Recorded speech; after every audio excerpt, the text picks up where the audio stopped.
Lepo pozdravljeni in dobrodošli v mojem knjižnem kotičku.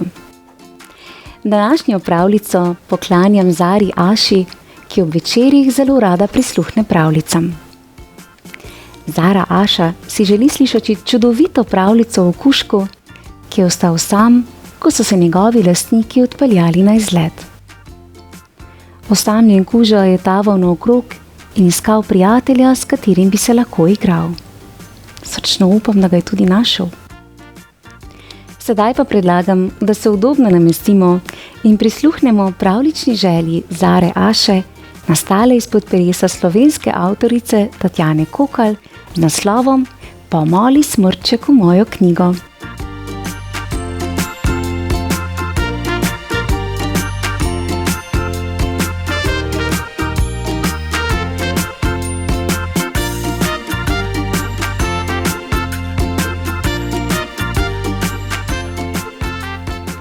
Počakajte, z vami bi rad šel, je zaklical kuža in potisnil smrček skozi reže v visoki ograji. Njegov glas se je izgubljal v prahu, ki se je dvigal za drvečim avtom. Medvedek, punčka, žoga in zmaj z dolgo vrvico so se odpeljali na izlet. Kuža je ostal sam doma. Nihče mu ni ponudil tačke, da bi jo stisnil v slovo. Kar šli so. Kdo ve, kdaj se bodo vrnili? Kuža se je obrnil k hiši z belimi polknicami. Zazdela se mu je žalostna in siva. V njej ni bilo več veselih nežnih glasov, ne mehkih Timovih korakov. Tudi Brinova razposajena pesem je utihnila in gajin smeh. Vsi so odšli, otroci in igrače. Kuža se je pognal v ograji in iskal luknjo, skozi katero bi zlezel. Hitre tačke ima, ujel bi jih že na prvem križišču. A ni našel izhoda. Bil je sam, med visokimi drevesi in rožami, ki so se naslanjale druga na drugo. Je kdo tu? Je zaklical in odmev mu je vrnil vprašanje. Kdo kriči in me budi iz spanja? Se je oglasil krt, ki je pokukal iz krtine. Nočem biti sam, je povedal kuža. A krt je že izginil v temnih hodnikih in tesno zaprl vhod. Bi se kdo igral z menoj? Je zaklical kuža. Na uho mu je prišla vesela pesem cirkuškega voza, ki je drdral po cesti. Ustavite se! Je zaklical za njim, a voz je že izginil v daljavo. Nočem biti sam, je ponavljal, in klepetava vrana ga je slišala.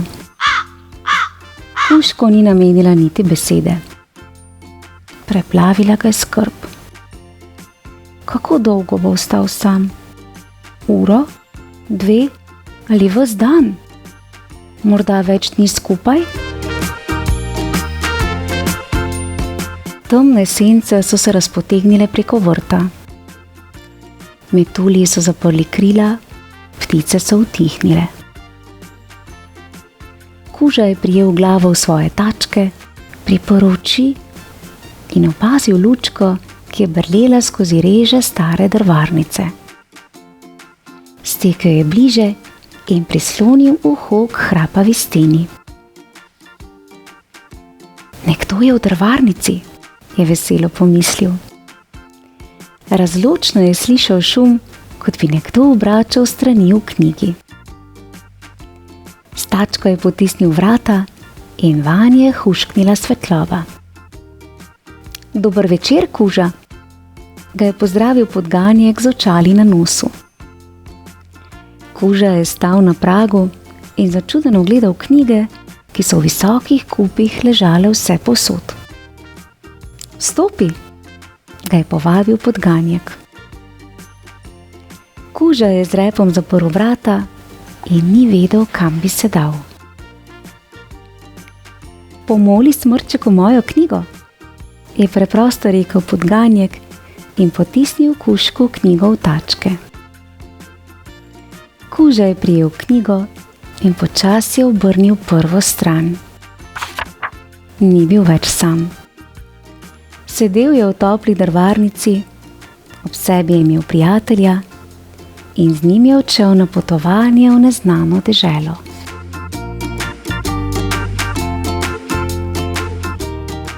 Prav zares čudovita pravljica. Bravo, Kuža, za pogum ter vztrajnost. Vse pohvale pa tudi učenemu podganjeku. Verjamem, da Kuža ter podganjek še danes bereta slikanice ter knjige, ter na krilih domišljije velikokrat odideta v pravljični svet. Zara, Aša, najlepša hvala za idejo o zelo lepi pravljici. V mojem knjižnem kotičku pa lahko prisluhnete še eni čudoviti slovenski pravljici z naslovom Gobje prigode. Vabljeni k poslušanju. Lepo se imejte in uživajte v domišljijskem svetu. Pravličen pozdravček Zari, Aši ter pa seveda vsem ostalim poslušalcem pravličnega sveta v mojem knjižnem kotičku. Čau, čau. Bravo. Bogi, Kuža.